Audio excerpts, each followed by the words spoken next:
Ben, can you please give us your recap of the game, the match?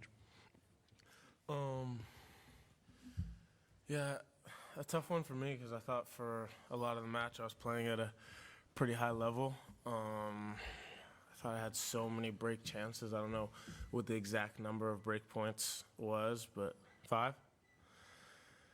Yeah, in 3 games, was it? 3 separate games, 5 break points. I thought I had a lot of good looks in the first set, get into 40 almost every game, and some of the times he came up with the goods. I hit great returns on some break points, missed some. That was the one thing that I just wish I would have converted on. And yeah, two loose service games. Other than that, I liked the way I played. I thought I was playing at a pretty high level, moving well, and playing the type of game style that I want to play. I just wish that I could have cut out those 2 loose games and converted a little bit better, and that's what I'm working towards. But the game style I was playing today, apart from what I talked about, is kind of where I see myself in the future. I think I could make a few better tactical decisions in big moments of the match.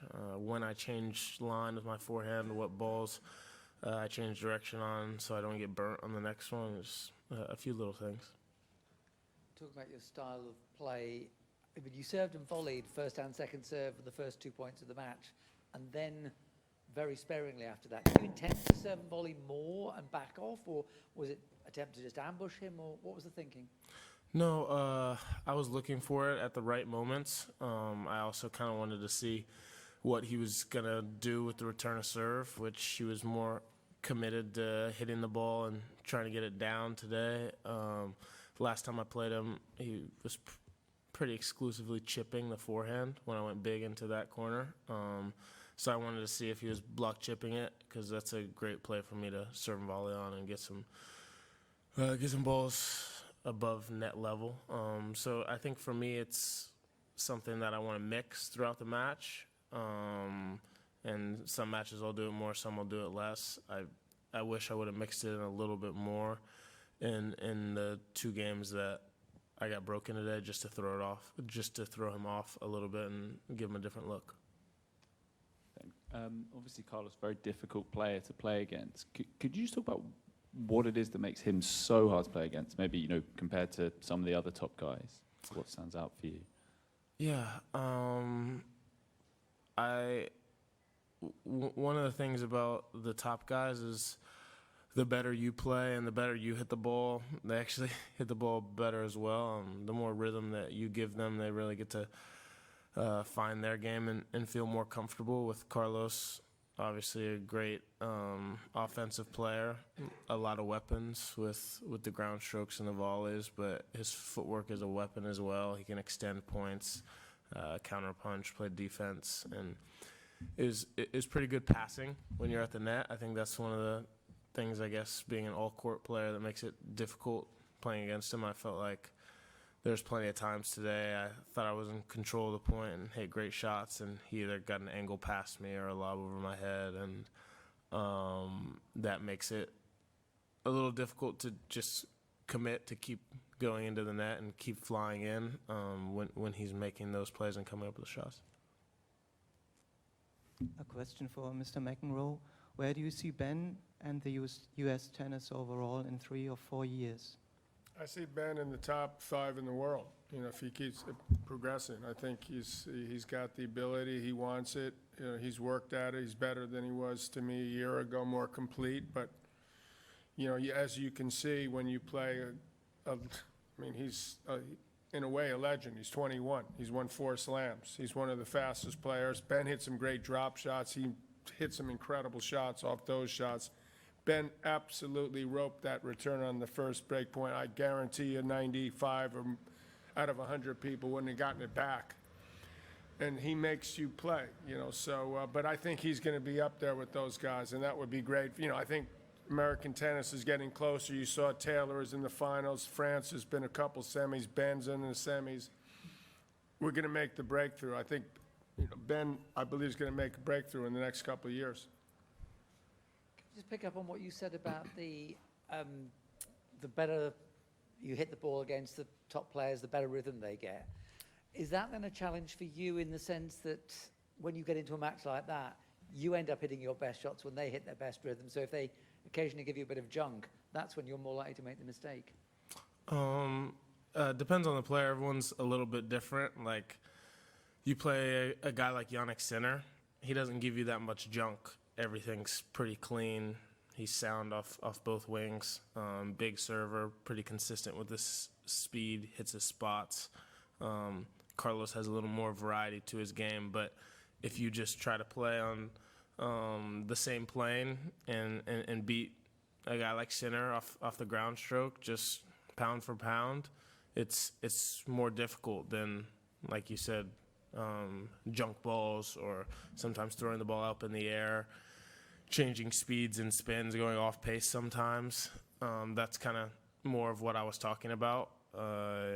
You can't always just fall in love with pace and hitting the ball hard, depending on the court.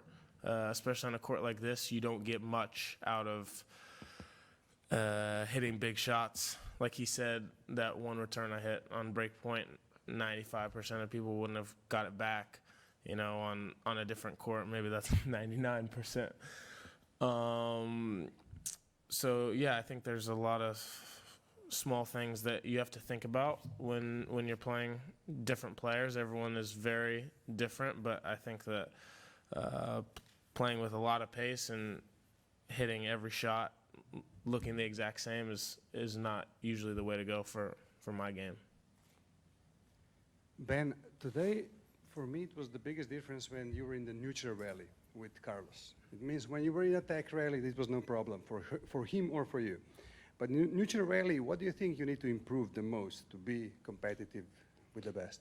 Yeah, I think my quality of ball is there. I think one thing that I've improved a lot is my backhand. My backhand's become much less of a liability in the last year. I think that's probably one of the things that John saw last year. When I was playing out here, I struggled returning when guys took wide serves in the deuce side. I struggled when guys pulled me off the court with the forehand to the backhand. But I think now that I'm better off both wings, I need to make some better decisions tactically. I went line at the wrong time and got burnt on a few forehands where I was out wide, where I should have gone cross. Another one of the break points I'm thinking of, I had a short forehand that I hit flat into the net, and on a court like this and using this ball that's not bouncing as high, I should have gone over the lower part of the net if I'm going to be that aggressive from that position. So for me, it's watching more tennis, watching more tape on myself, and the best to do it. You know, I have being a lefty, I have a great person to watch in neutral rallies in the history of tennis, and Rafael Nadal and John McEnroe, of course. What? Yeah, I'm watching John's volleys. I'm watching. I was a clay court Yeah, player. come on, man. So yeah, I think that's kind of the next step for me, the next level in my improvement, and those are the things that are exciting for me. I love working on things. I don't think I'm a complete player or the player that I want to be yet, but it's also frustrating that I'm not there yet. But I'll keep working hard and sticking in the process, and try to make a few of those adjustments if I go out there and play singles again tomorrow. Mac, what do you say to a charge of yours when you're courtside and you see these situations where somebody like an Alcaraz, your player will hit a great shot, but he's coming back with something bigger or better, and so what do you say? What do you advise a player in those sort of situations? Well, first of all, that's what you dream about. Playing the best, playing their best, and lifting yourself up to that level. But the first thing is never assume the point's over till it's over. Perfect example is what you saw, especially in a slow court like today. This is like, you know, where the mental part of it comes in more. You know, where you just got to not take no for an answer. You've got to get that mindset. It's easier said than done. It's easy for me to be the backseat driver.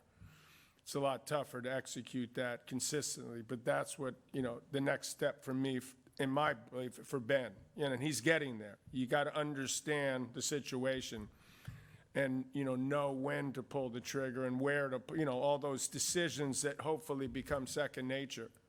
The more that you feel, he feels more complete about his game. He comes out, you hit a 140-mile-an-hour serve, but you've got 6 other serves. So, you know, it's a nice problem to have.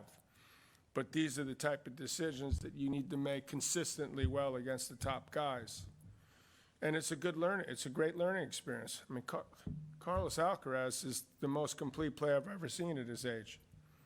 So, you know, it's a great test. John, can I just ask, today, I guess, would have been the first time you'd seen Carlos play singles from the kind of vantage point you had right on court. I just wondered if there was anything that struck you or surprised you that was a bit different from seeing him from slightly further away. Because I've actually, you know, have a pretty good vantage. I mean, I'm not on the court, but I'm in the corner of, you know, at Wimbledon. I'm right behind the court at Australia. I've seen him up close and personal. What jumps out to you? Well, he's, for starters, he's one of the fastest players, top 5 fastest players I've ever seen on a tennis court, to start with that. He's got incredible skill in terms of his feel, and for a guy who's, you know, 6 feet, half an inch tall, he packs a punch. He's got one of the biggest forehands in the game. The most fun thing about him, and hopefully it'll go on to the other players, is that sort of love of playing. You know, I mean, I've never seen a guy smile as much as he does, even when things aren't going that incredibly well, and how quickly he can turn like lemons into lemonade. I mean, that's an amazing quality. It's hard to get. It's very, very hard. I wish I had some of that myself. So, you know, I really love to see that just as an ex-player watch. I don't like it right now, but I like it, you know, when I see it generally, but because I think he's great for the sport.